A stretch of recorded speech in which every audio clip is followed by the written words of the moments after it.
Hi Libra, medyo mabilis lang to. Titingnan natin kung ano yung nafe-feel ni person mo and yung intention, kung anong gagawin niya and ano nafe-feel mo sa kanya, pati outcome and yung influence nitong connection. Okay, ito. Anong nararamdaman nila sa'yo? Malungkot sila? The moon, ito yung intention nila. Oh, okay. So, 5 of Cups, maaring malungkot sila, disappointed sa kung ano man ang nakikita niya sa iyo ngayon, sa connection na to. And the moon, sinasarili na lang niya. May mga sinasarili siyang hindi sinasabi sa iyo. Maaaring hindi siya nagsasabi sa iyo, kaya lumabas itong card na to. Or marami siyang tinatago. Ito mga Pisces, Cancer energy. Maaring nakakonect kayo doon. So, tingnan natin kung ano yung next action niya or gagawin niya sa connection na to. Knight of Wands.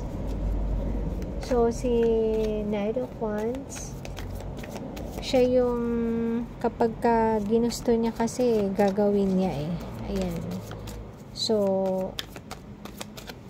yun yung next action niya.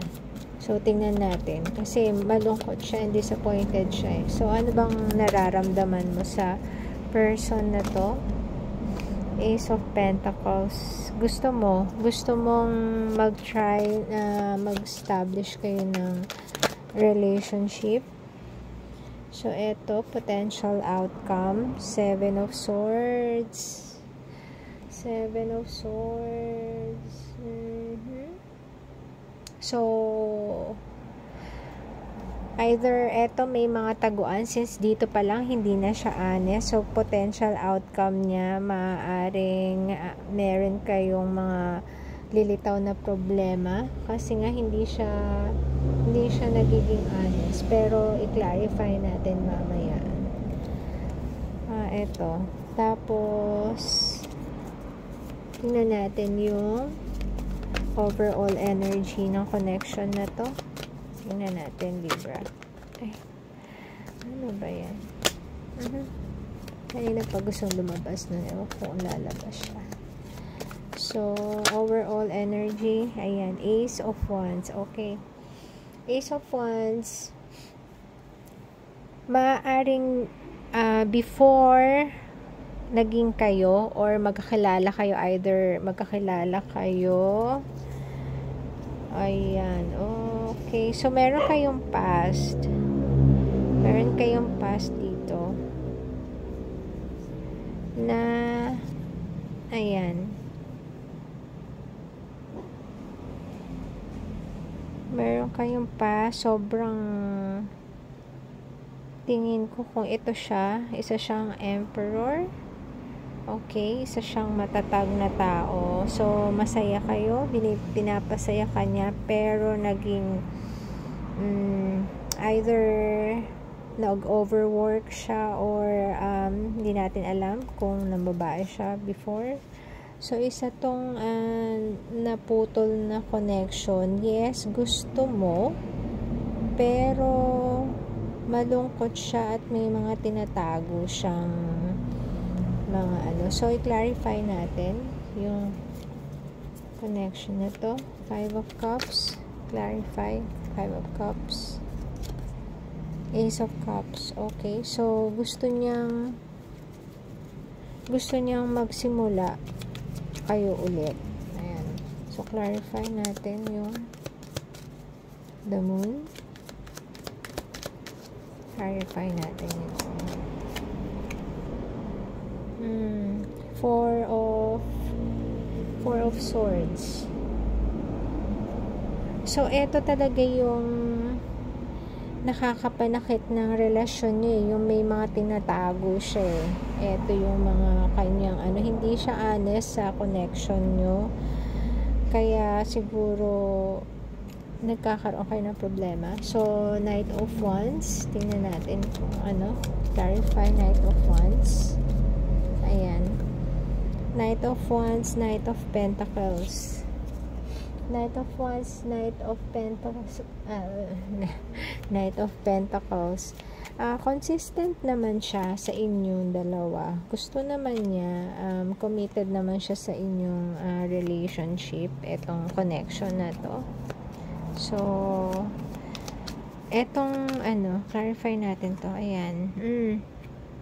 Ace of Pentacles. So, mahal mo nga siya. Gusto mong bumuo.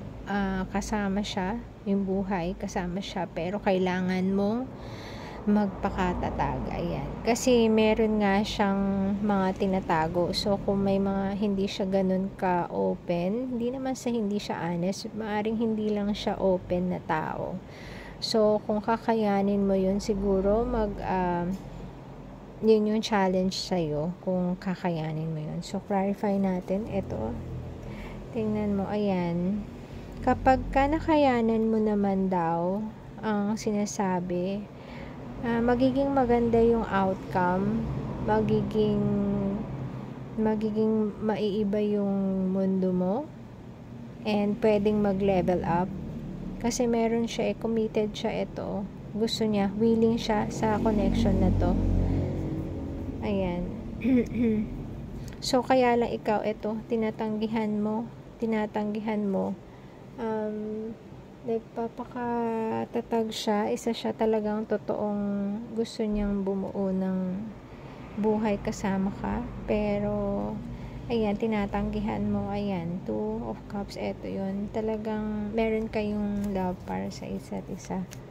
So, clarify natin tong outcome. 7 of Swords. Sa 7 of Swords kasi so, nagkakaroon kayo ng pagtatalo. Ayan. So, feeling mo parang binibitray ka, niloloko ka. Ayan. Kinlarify ng 5 of Swords. So, dalawa ng 5 yan. 5 of Swords. So, ito talaga yung nagiging problema nyo. Ito, kasi nga may mga feeling mo hindi siya nagiging honest sa'yo. So, feeling mo binibitray ka niya and hindi siya nagkikare. Pero ang totoo, mahal ka niya and willing siyang i-push itong relationship na to. So, clarify natin tong nakaka-influence tong energy nyo. Ace of Wands. So, magkakaroon na kayo nito. Para tong another chance, tong Ace of Wands. So, clarify natin, Libra. Okay, Empress. So, ayan. Ikaw, Empress energy kasi nakadepende sa'yo. So, ayan. Ang kasi ni Empress.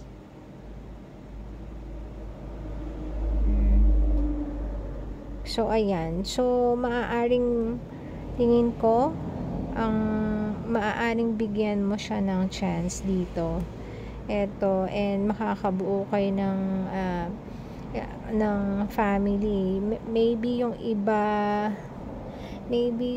sa inyo, overall energy to na nakaka-influence dito maaaring yung iba kasi sa inyo maaaring preggy at this moment sa connection na to. Yung maaaring iba may mga anak na sa connection na to. Ayan. So, eto yung talagang nakaka-influence sa connection na to.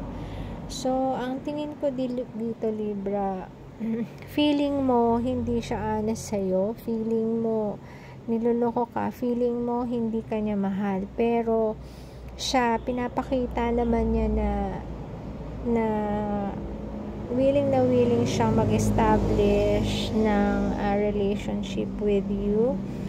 Pero parang tingin ko may nakukulangan sa'yo. May nakukulangan ka sa kanya. Ayan.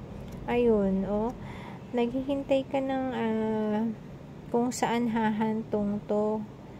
Gusto mo na ng commitment, pero siya, parang hindi pa siya totally, hindi pa niya dinidiscuss yung marriage sa'yo. Ayan. So, busy pa siya sa single life niya. And yes, ay yung responsibility niya, ginagampanan niya. Kung may hinihingi ka, ibinibigay niya. Pero eto kasi yung kulang sa relationship na to para mawala na yung insecurity na yan. So, ayan Libra, eto muna. And till next reading, thank you. Gabay lamang po ito. God bless.